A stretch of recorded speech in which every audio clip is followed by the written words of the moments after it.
राम किसान भाइयों, गिलसाब farming channel पर आपका स्वागत है।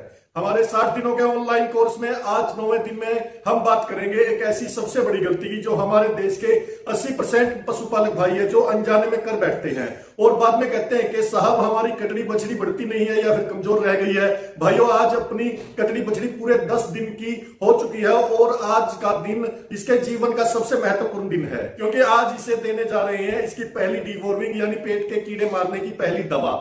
आज की वीडियो में जो फॉर्मूला और जो दवा मैं आपको बताऊंगा वो 100% स्टिक और डॉक्टरों द्वारा प्रमाणित है।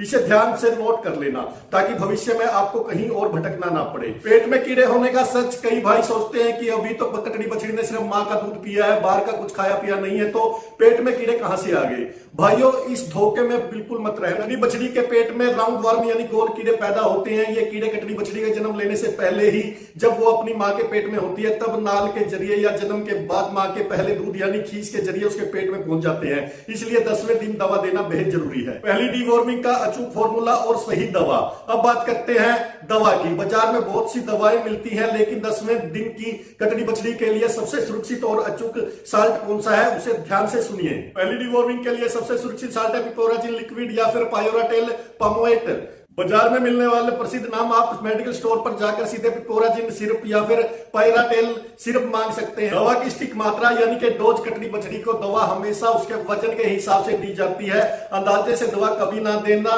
पिपोराजिन सिरप 1 से 1.25 मिलीलीटर यानी कि ml प्रति किलो वजन के हिसाब से। उदाहरण के लिए यदि आपकी कटड़ी बछड़ी का वजन 30 किलो है तो उसे कुल 30 से 35 ml दवा देनी है। पायराटेल सिरप इसकी मात्रा 1 ml प्रति 2 किलो वजन के हिसाब से होती है। उदाहरण के लिए 30 किलो की कटड़ी बछड़ी के लिए मात्र 15 ml दवा काफी है। दवा देने का भी एक पक्का नियम है तभी वह पूरा असर करेगी।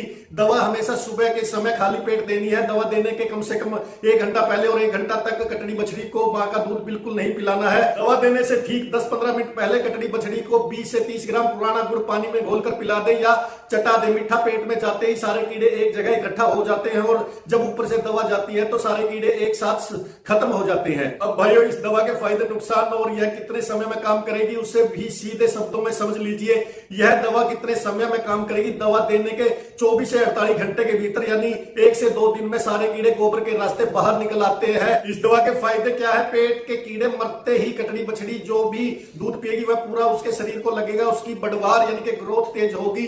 पेट मटके जैसा बाहर नहीं फूलेगा और उसकी चमड़ी पर गजब की चमक आएगी। क्या इस दवा का कोई नुकसान भी है। अगर आप मेरे बताए हुए वजन के हिसाब से सही मात्रा में दवा देंगे तो इसका कोई नुकसान नहीं है, लेकिन अगर आपने अंदाजे से बहुत ज्यादा दवा पिला दी तो कटड़ी बछड़ी को दस्त लग सकते हैं या उसे सुस्ती आ सकती है। एक बहुत ही जरूरी बात मैं तो चेतावनी कहूंगा, डिवॉर्मिंग जो पहली डिवॉर्मिंग होती है उसमें अल्बेंडाजोल या फिर इवरमेंटिन जैसी भारी और तेज दवाएं ना दे। इस उम्र में कटड़ी बछड़ी का लीवर बहुत नाजुक होता है। तेज दवा देने से उसका लीवर डैमेज हो सकता है और उसकी जान को खतरा हो सकता है। तो किसान भाइयों, आज ही मेडिकल स्टोर से जो मैंने ऊपर दवाइयां बताई है और जो जितनी डोज बताई है उसी हिसाब से अपनी अगर कोई 10 दिन की कटड़ी है तो उसको लाकर दीजिए। ये बहुत ही सेफ है और बहुत ही जरूरी है। किसान भाइयों, कल की वीडियो में हम बात करेंगे कि जो कटड़ी है उसको हमने दवा कैसे पिलानी है ताकि जो दवा है उसके फेफड़ों में ना जाए और उसको निमोनिया ना हो, क्योंकि गलत तरीके से दवा पिलाने से उसकी तुरंत मौत भी हो सकती है। कल की वीडियो में देखना बिल्कुल मत भूलना। अगर जानकारी अच्छी लगी हो तो अपनी इस वीडियो को और भी पशुपालक भाइयों तक शेयर करें ताकि और भी जो पशुपालक साथी है सब तक ये बात पहुंचे। और अपने चैनल को सब्सक्राइब करें। फेसबुक इंस्टाग्राम पर गिलसाब पेज को फॉलो करें। मिलते हैं कल। राम राम, नमस्कार, धन्यवाद।